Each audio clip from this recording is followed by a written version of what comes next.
shipping your pets, don't.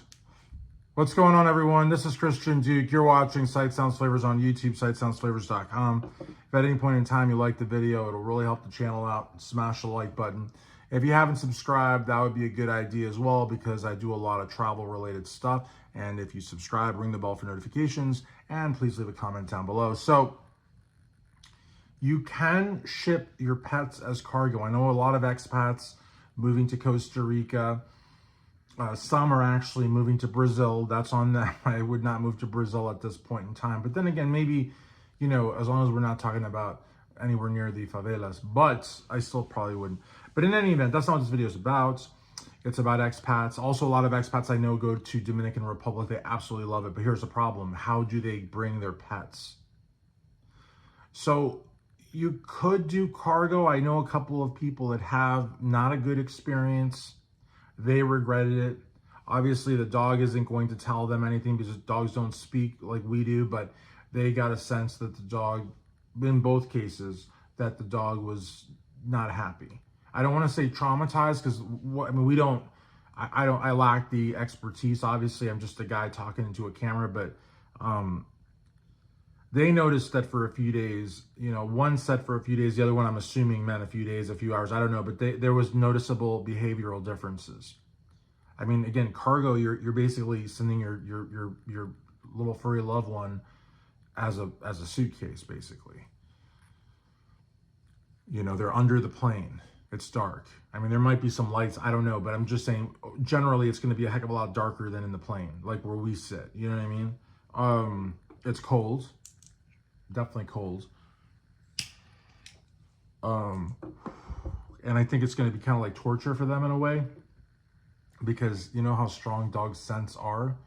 Like, I would be shocked if there was some, you know, way that they couldn't, but imagine them being able to smell you like in the vicinity somewhere, and then being basically boxed in a crate in the dark. I mean, I mean, look, I mean, it doesn't take a rocket scientist to tell you that a dog is probably not going to do well on that kind of trip with those kinds of conditions, especially knowing that unless they have some kind of like buffer. But I mean, I don't think that they have, I don't think so. I mean, a plane, the longest distance, what am I thinking here? A plane is probably what, 400 feet maximum, like opposite point. I don't even think that much. 400 feet is like 2 blocks. There's no plane that's 2 blocks, I don't think. I don't know. But all the more reason, you know, and then the plane's bouncing around. If you think it's bumpy in a seat above the cargo, then imagine below in the car. I mean, and there are a couple of airlines that fly out of Miami. I believe they go to El Salvador. I do not know if they go to Dominican Republic. I would think that they would. And they are pet airlines where all they do is fly the pet, but they obviously fly the pet, I would think, like probably like a king or queen, you know?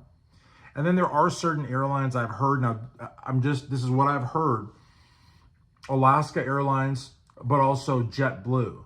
Because some people say, well, why don't you just buy your pet a seat, right? Because then that's the other thing, you know, some people might say, well, you know, where are you going to put them? Or, you know, I mean, like, you know, people are stupid. And honestly, like, if you're not going to put them in cargo, which I don't think that you should, I also wouldn't put them above with the suit. I don't think that's even allowed on the overhead thing, whatever. But even if you could, would you really want to do that? I mean, that seems just as heartless as putting them in a cargo. And I know I shouldn't say heartless, because a lot of people or some people may have financial constraints, but I don't know, skip eating for a day a week, whatever. I don't know, fasting is very powerful, you know. Save the money on that, and do not send your pet in cargo. If you're poor, that's not an excuse. I'm sorry. I have a real problem with pets being sent in cargo. And I'm sure somebody's gonna leave a comment and say, well, you know, Lufthansa cargo has a special designation around. If that's the case, then it's not as bad, but it's still cargo. Yeah, you're still going with the suitcase. I don't care like what, you know, you're going with the suitcases. And I just think that, you know, that's wrong. I don't like when people call dogs it. Is it having a nice time? No, bitch, he's having a nice time.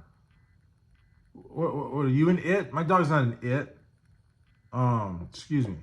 But basically, if you buy him a seat, then there's no problem at all. And actually, you know, the other thing could be, You want to be real strategic about them. Buy the pet a window seat and you get the middle seat. Why would you want the middle seat? Well, on airlines that have rows of 3, you would be the buffer between your pet and the other passenger. Because that's the thing, you don't want to get that window seat and put your dog in the middle, because now your dog's gonna be sniffing on the person, and the person may not like dogs or just may not want your dog on them. So that's what I would do. Put the dog or whatever on the window seat, and then you go in the middle seat, and then you act as a buffer, you know. But again, these are things, like I said, these are things that you just do. I mean, I know people that are as attached to their pets as they are to their children, you know, because a lot of people say, oh, you're attached to your dogs, you don't have kids. No, no, no. I know people that have many, many kids, and they're as attached to their pets as they are to their kids. They would do anything for their pets, anything. So, and like I said, I'm assuming on the second guy, in terms of the duration of the behavioral change, but the one guy that wrote me was like 5 or 6 days, I believe he said. That's a long time. Also, like, I mean, I don't want to like pull out the age, like, you know, comparison, but dogs live a lot less than humans do. You know, 5, 6 days for a human is a long time. For a dog, I mean, it's probably like a month or more. I mean, it's just, you know, why? You know, why do that? I mean, like, and also Miami to Costa Rica is like a 3-hour flight, 3.5 hours maximum. Same thing with what do you call it, Dominican Republic. It's a tongue twister because in Spanish it's República Dominicana, but Dominican Republic. I mean, you know, it's not even a long flight, so you're gonna like subject an animal to, like, you know, 5, 6 days, 10 days of trauma for a 3-hour flight. I mean, you gotta dig into those pockets, you know, and, you know, like I said, skip a day of eating. You know, I don't know, don't go to the movies. Just, you know, put that money aside. I'm serious. I'm not even trying to be funny. It's not that much money, guys, to buy an extra seat and not put your dog through that trauma. And again, I'm not a dog psychiatrist. I don't know if after those 7, 8, 9, 10 days where the dog goes back to normal, if there isn't damage done cognitively. Because, I mean, look, guys, I mean, we can think that we're all high and mighty, but at the end of the day, we're also animals. You know, we all have a brain. You know, I have a brain, like little dogs have a brain. And if my brain has the ability to have cognitive, like, research done on it, so does his brain. The thing is, nobody's really doing it on his brain. It doesn't mean that it's not there. So again, I'm just saying, like, I'm just trying to make the point that we don't know if that dog will now have a traumatic sort of thing going on because you put him with the suitcases. You know what I mean? And you just don't know. And again, you'll never know unless studies are done like that. But you just want to make sure that you give your dog the best quality life, I think. You know, and that you can. You know, that you can. But I'm not a fan of sending pets on cargo, and I invite anybody that's done it before to prove me wrong. I mean, if I'm wrong, I'm wrong. I don't know. It just seems like a bad idea to me. And I got those 2 emails.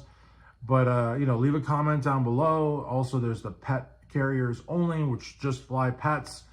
And then there's and that's not cargo. They're not flying the pets with cargo or as cargo. The whole flight, the whole purpose for the flight is to transport animal passengers from point A to point B. So there's one airline I know in Miami, I believe it is Miami, that does that, and does it to Costa Rica, because I've read a couple of comments on Facebook and Reddit and stuff, and they do good work. But there are plenty, there's at least 2 or 3, 4 maybe airlines, major airlines, that let you have your pet next to you. And they may not even charge you for a seat. I mean, they may not.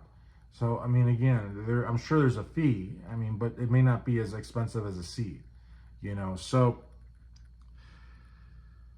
in any event, you know, I just think that it's a bad idea. I'm really trying here, guys. 9 minutes into it, I'm really, really trying to, like, give you some benefits. But as a pet owner that loves their pet, I can't give you any reason why sending your pet cargo makes sense.